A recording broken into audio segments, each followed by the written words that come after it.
गांव के एक आम से परिवार में खुशी का माहौल था।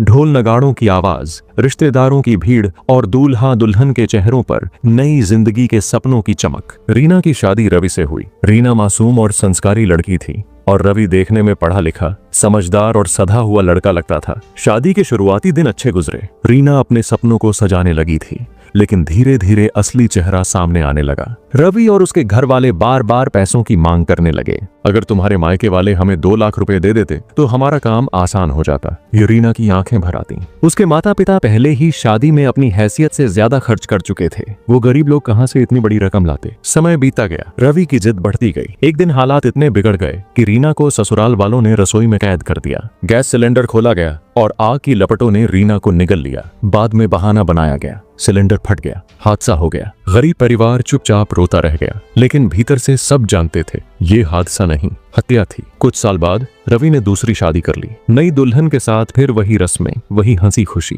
कुछ ही समय बाद उसके घर एक बेटी का जन्म हुआ। रवि खुश था, लेकिन किस्मत ने खेल खेला। लड़की बड़ी हुई और जब उसकी शादी हुई तो वही सिलसिला दोहराया गया। उसके ससुराल वालों ने दहेज मांगा। पैसा न मिला तो उसे भी यातनाएं झेलनी पड़ी। रवि के चेहरे पर उस वक्त अजीब सा बोझ आ गया। उसने देखा कि उसकी बेटी वही दर्द झेल रही थी जो कभी उसने किसी और की बेटी को दिया था। उसकी आंखें झुक गईं, लेकिन अब बहुत देर हो चुकी थी।